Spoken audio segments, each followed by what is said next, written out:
Memasuki pekan kedua di Madinah, Klinik Kesehatan Haji Indonesia terus memberikan pelayanan bagi jemaah. Total 72 jemaah sempat berobat di klinik, sementara satu orang meninggal dunia setelah 2 hari dirawat. Dari 35 jemaah yang sempat dirawat inap, kini masih ada 4 jemaah perempuan dan 4 jemaah laki-laki yang dirawat inap. Sementara 2 jemaah lagi masih di ruang gawat darurat untuk diobservasi. Satu jemaah terpaksa ditunda keberangkatannya ke Mekah karena belum dinyatakan sehat.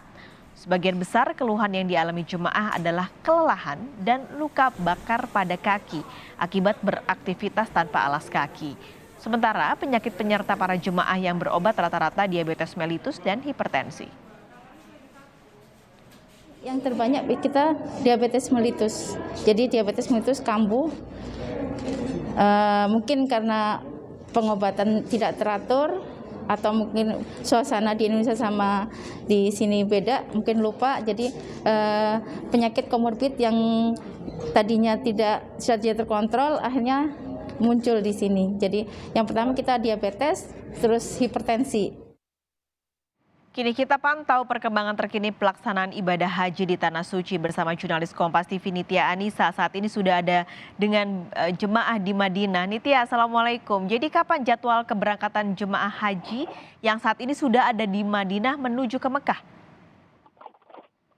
Waalaikumsalam warahmatullahi wabarakatuh. Pak Syalin, betul sekali. Jadi memang kalau hari-hari ini sudah kira-kira 3 hari terakhir, ini bisa dibilang Madinah lagi padat-padatnya oleh jemaah haji terutama dari Indonesia. Karena kalau di total dari hari pertama kedatangan ketibaan tanggal 4 Juni sampai dengan hari ini sudah 72 kloter yang tiba. Artinya ada sekitar 28.499 jemaah haji Indonesia yang tiba di Madinah. Nah, mereka beraktivitas seperti biasa ke Masjid Nabawi, kemudian juga Raudhah, karena memang sekarang Raudhah sudah menggunakan izin khusus, tasrih sudah jauh lebih tertib sekali.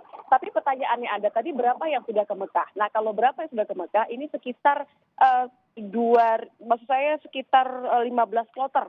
15 kloter jemaah yang sudah berangkat ke Mekah. Nah, mereka ini sudah diberangkatkan mulai dari tanggal 12 Juni sampai dengan hari ini. Kalau hari ini semua sudah berangkatkan tadi pagi-pagi sekali sekitar pukul 6 pagi. Sekarang sudah pukul 9 waktu Arab Saudi di Madinah.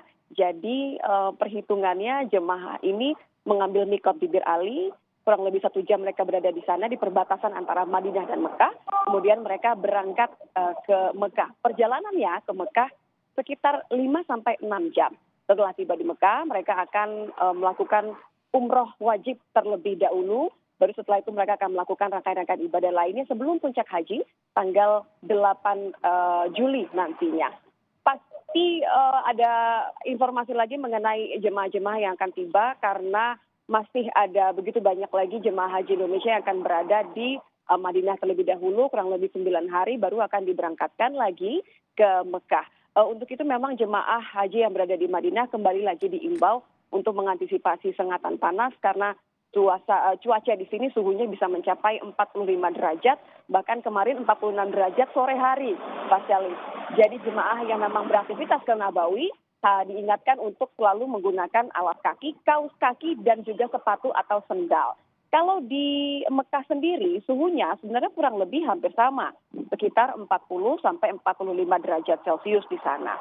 Nah, jemaah yang beraktivitas ini memang mereka tidak seperti di Madinah. Kalau di Madinah, hotel-hotel tempat mereka menginap ini jaraknya hanya paling jauh sekitar 500 meter. Sementara kalau di Mekah jaraknya ini cukup jauh, bisa sampai 3 kilometer dari Masjidil Haram, sehingga disiapkan yang namanya bus sholawat. Bus sholawat ini ada namanya saja ya. Jadi jemaah haji Indonesia ini bisa memanfaatkan ada 204 bus sholawat yang digunakan untuk mengantarkan jemaah haji 24 jam dari hotel ke Masjidil Haram. Jadi jemaah haji Indonesia yang berada di Mekah tidak perlu khawatir karena mereka bisa dengan nyaman menuju ke Masjidil Haram untuk beribadah, untuk beraktivitas menggunakan bus sholawat yang pastinya gratis dan nyaman dan melewati beberapa jalur yang begitu dekat dengan hotel-hotel yang ditempati oleh jemaah di Mekah. Harapannya tentu proses keberangkatan jemaah haji Indonesia dari Madinah